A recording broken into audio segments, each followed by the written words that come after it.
Hi everyone, good morning, ಶುಭೋದಯ. Welcome to my new vlog. ಎಲ್ಲರೂ ಹೇಗಿದ್ದೀರಾ? ಎಲ್ಲರೂ ಚೆನ್ನಾಗಿದ್ದೀರಿ ಅನ್ಕೋತೀನಿ.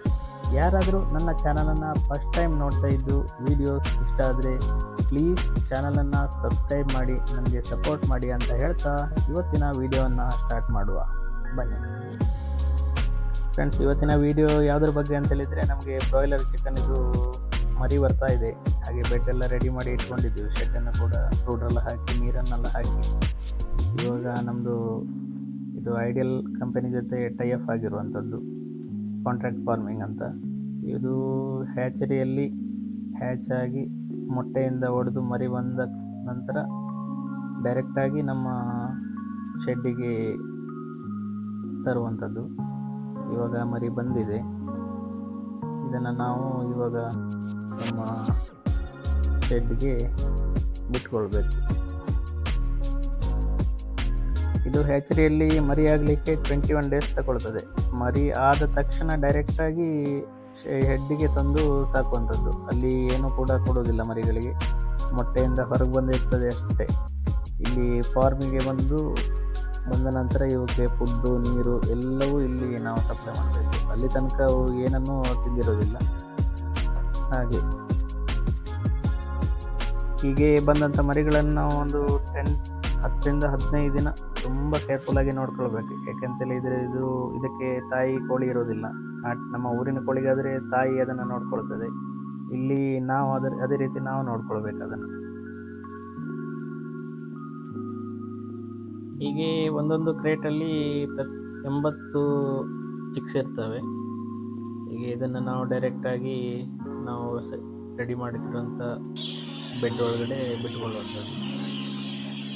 ಬೆಡ್ ಒಳಗೆ ಬಿಡಬೇಕಿದ್ರೆ ಬ್ರೂಡಿಂಗನ್ನು ಆನ್ ಮಾಡ್ಕೊಂಡಿದ್ರೆ ಒಳ್ಳೆಯದು. ಯಾಕೆಂದರೆ ಇವಾಗ ಚಳಿಗಾಲ ಮತ್ತು ಮಳೆಗಾಲದಲ್ಲಿ ವೆದರ್ ತುಂಬ ಕೋಲ್ಡ್ ಇರ್ತದಲ್ಲ, ಆ ಕಾರಣಕ್ಕಾಗಿ ಬ್ರೂಡನ್ನು ಬರುವ ಅರ್ಧ ಗಂಟೆ ಮೊದಲು ಆನ್ ಮಾಡಿಟ್ಟು ಸ್ವಲ್ಪ ಒಳಗಿನ ಅಟ್ಮಾಸ್ಫಿಯರ್ ಹೀಟ್ ಇರ್ತದೆ. ಆದ್ದರಿಂದ ಮರಿ ಬಿಟ್ಟ ತಕ್ಷಣ ಒಂದೇ ಕಡೆ ರಾಶಿ ಆಗೋದಿಲ್ಲ, ಸ್ಪ್ರೆಡ್ ಆಗ್ತದೆ. ಮತ್ತು ತುಂಬ ಚಳಿ ಇದ್ದರೆ ಬ್ರೂಡ್ರ್ ಅಡಿಗಡೆ ಹೋಗಿ ಕೊಟ್ಕೊಳ್ತದೆ. ಇನ್ ಕೇಸ್ ಬ್ರೂಡ್ರ್ ಆನ್ ಮಾಡಲಿಲ್ಲ ಅಂತ ಹೇಳಿದರೆ ಒಂದರ ಮೇಲೆ ಒಂದು ರಾಶಿ ಬಿದ್ದು ಸಾಯುವಂಥ ಚಾನ್ಸಸ್ ತುಂಬ ಜಾಸ್ತಿ ಇರ್ತದೆ. ಹಾಗಾಗಿ ಬ್ರೂಡ್ರನ್ನು ಆನ್ ಮಾಡಿ ಇಟ್ಕೊಳ್ಬೇಕು. ಇನ್ನು ಫೈರ್ ಅಂದರೆ ಬೆಂಕಿ ಹಾಕಿ ಹೀಟ್ ಕೊಡುವಂಥವರು ಮೊದಲೇ ಬೆಂಕಿಯನ್ನು ಹಾಕಿ ರೂಮ್ ಟೆಂಪ್ರೇಚರನ್ನು ಹೈ ಮಾಡಿ ಇಟ್ಕೊಂಡಿರಬೇಕು. ಒಬ್ಬೊಬ್ಬರು ಒಂದೊಂದು ರೀತಿ ಬ್ರೂಡಿಂಗನ್ನು ಮಾಡ್ತಾರೆ.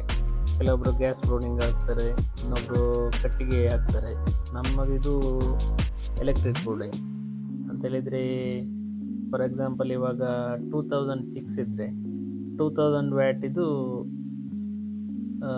ಬ್ರೂಡಿಂಗ್ ಕೊಡಬೇಕು ನಾವು. ಅಂತೇಳಿದರೆ 100 ವ್ಯಾಟ್ ಇದು ಒಂದು 20 ಬಲ್ಬ್ ಹಾಕಬೇಕಾಗ್ತದೆ. ಈ ರೀತಿ ನಾವು ಬ್ರೂಡಿಂಗ್ ಮಾಡಬೇಕು. ಹೀಗೆ ಪೇಪರ್ ಮೇಲೆ ಹಾಕಿರುವ ಫೀಡನ್ನೆಲ್ಲ ತಿಂದ ನಂತರ, ಸ್ಪ್ರೆಡ್ ಮಾಡಿರುವ ಫೀಡ್ ತಿಂದ ನಂತರ ಹೀಗೆ ನಾವು ಫೀಡನ್ನು ಹಾಕಿಟ್ರೆ ಆಯಿತು. ಬೇಕಾದಷ್ಟು ನೀರು, ಫೀಡು ಎಲ್ಲ ತಿಂತಾ ಇರ್ತವೆ. ಫಸ್ಟ್ ಡೇ ಆಲ್ಮೋಸ್ಟ್ ಅವಕ್ಕೆ ತುಂಬ ಹೀಟ್ ಬೇಕಾಗ್ತದೆ. ಬ್ರೂಡ್ರ್ ಅಡಿಗಡೆನೇ ಇರ್ತವೆ. ಆಮೇಲೆ ಎಲ್ಲಿಯಾದರೂ ಮಳೆ ಚಳಿ ಕಡಿಮೆ ಆದರೆ ಬ್ರೂಡ್ರಿಂದ ಹೊರಗೆ ಬರ್ತವೆ, ಸ್ಪ್ರೆಡ್ ಆಗಿ ಕೂತ್ಕೊಳ್ತವೆ. ತುಂಬ ಚಳಿ ಇದ್ದರೆ ಬ್ರೂಡ್ರ್ ಅಡಿಗಡೆನೇ ಇರ್ತದೆ.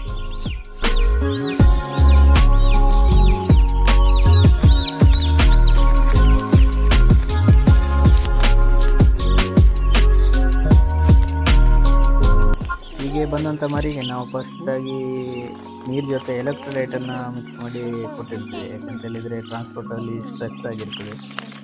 ತುಂಬ ಸ್ಟ್ರೆಸ್ ಆಗಿದ್ದರೆ ಮಾರ್ಟಿಲಿಟಿ ಆಗುವಂಥ ಚಾನ್ಸಸ್ ಜಾಸ್ತಿ ಇರ್ತದೆ. ಬಟ್ ಮಳೆಗಾಲದಲ್ಲಿ ಅಂಥ ದೊಡ್ಡ ಸ್ಟ್ರೆಸ್ ಆಗೋದಿಲ್ಲ. ಬಟ್ ಬೇಸಿಗೆಯಲ್ಲಿ ಆದರೆ ತುಂಬ ಸ್ಟ್ರೆಸ್ ಆಗ್ತದೆ, ಅಂದರೆ ಹೀಟ್ ಜಾಸ್ತಿ ಇರ್ತದಲ್ಲ. ಹಾಗಾಗಿ ಮಳೆಗಾಲದಲ್ಲಿ ಸ್ಟ್ರೆಸ್ ಅಷ್ಟೊಂದು ಆಗೋದಿಲ್ಲ. ನೋಡಿ, ಈಗ ನೋಡಲಿಕ್ಕೆ ಮರಿ ಎಷ್ಟು ಮುದ್ದಾಗಿದೆ ಅಲ್ವಾ. ಇವತ್ತು ಇಲ್ಲಿ ಬಂದಿದೆ, ಇವಾಗ ತುಂಬ ಮುದ್ದಾಗಿ ಕಾಣ್ತದೆ. ಬಟ್ ಇದು ನೋಡ್ತಾ ದಿನ ಕಳೆದಂತೆ ಬೆಳೀತಾ ಹೋಗ್ತದೆ. 45 ಡೇಸ್ ಒಳಗೆ ಇದರ ಜೀವನನೇ ಅಂತ್ಯ ಆಗ್ತದೆ. ಅಂದರೆ 45 ಡೇಸ್ ಒಳಗೆ ಒಂದು 2.5 ಕಿಲೋಸ್ ಬಂದಿರ್ತದೆ.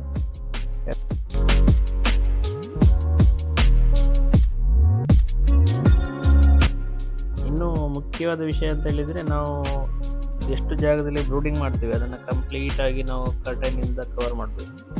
ಈ ರೀತಿ ಗಾಳಿ ಒಳಗೆ ಬರದ ಹಾಗೆ ಟರ್ಪಲನ್ನು 4 ಕಡೆ ಕ್ಲೋಸ್ ಮಾಡಬೇಕಾಗ್ತದೆ.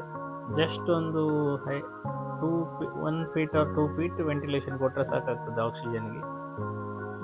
ಇಲ್ಲ ಅಂತ ಹೇಳಿದರೆ ಗಾಳಿ ಒಳಗಡೆ ಬರ್ತಾ ಇದ್ದರೆ ನಾವು ಎಷ್ಟೇ ಹೀಟ್ ಹಾಕಿದರೂ ಅದು ರೂಮ್ ಟೆಂಪ್ರೇಚರ್ ಡೌನ್ ಆಗ್ತಾ ಹೋಗ್ತದೆ. ಅಲ್ಲಿ ನಮಗೆ ಮರಿಗೆ ಬೇಕಾಗಿರುವಂಥ ಶಾಖ ಸಿಗೋದಿಲ್ಲ.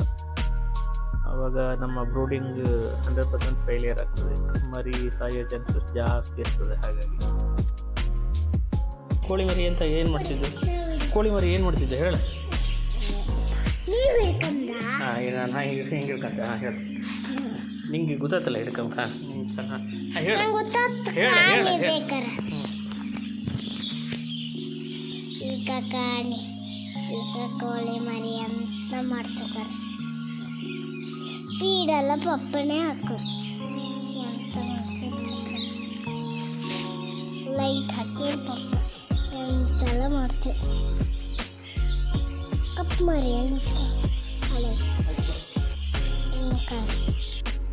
ಇಲ್ಲಿ ನನ್ನ ಮಗಳು ನಾವು ಬ್ಲಾಗ್ ಮಾಡ್ತೀವಲ್ಲ ಹಾಗೆ ನಾನು ಮಾಡ್ತೀನಿ ಕೊಡು ಅಂತ ಅವಳು ದಾಟ. ಅವಳು ಮರಿ ಇರುವಾಗ ಮಾತ್ರ ಬರ್ತಾರೆ, ದೊಡ್ಡದಾಗ್ತಾ ಬಂದಾಗೆ ಕೋಳಿ ಹತ್ರ ಬರೋದಿಲ್ಲ ಅವಳು. ಇದು ಮರಿ ಬಂದ ಫಸ್ಟ್ ದಿನ ಅಂತೇಳಿದರೆ ಕಂಪನಿಯವರ ಲೆಕ್ಕದಲ್ಲಿ 0 ಡೇ ಅಂತ, ನೆಕ್ಸ್ಟ್ ಡೇಯಿಂದ ಫಸ್ಟ್ ಡೇ ಅಂತ ಕೌಂಟ್ ಆಗ್ತಾ ಹೋಗ್ತದೆ. ಹಾಗಾದರೆ ನಾಳೆಯಿಂದ ನಿಮಗೆ ಏನೇನಾಗ್ತದೆ ಹೀಗೆ ವ್ಲಾಗಲ್ಲಿ ತೋರಿಸಿಕೊಡ್ತಾ ಹೋಗ್ತೀನಿ, ಕೋಳಿ ದೊಡ್ಡದಾಗೋ ತನಕ. ಇದು ನನ್ನ ಇವತ್ತಿನ ವ್ಲಾಗ್. ಈ ವಿಡಿಯೋ ನಿಮಗೆ ಇಷ್ಟವಾದರೆ ದಯವಿಟ್ಟು ಲೈಕ್ ಮಾಡಿ, ಶೇರ್ ಮಾಡಿ ಹಾಗೂ ನಿಮ್ಮ ಅನಿಸಿಕೆಗಳನ್ನು ಕಮೆಂಟ್ ಮೂಲಕ ನನಗೆ ತಿಳಿಸಿ. ಹಾಗೆ ಇನ್ನೊಂದು ಹೊಸ ವ್ಲಾಗ್ನೊಂದಿಗೆ ನಾಳೆ ಸಿಗುತ್ತೇನೆ. ಎಲ್ಲರಿಗೂ ಧನ್ಯವಾದಗಳು. ಜೈ ಹಿಂದ್, ಜೈ ಕರ್ನಾಟಕ.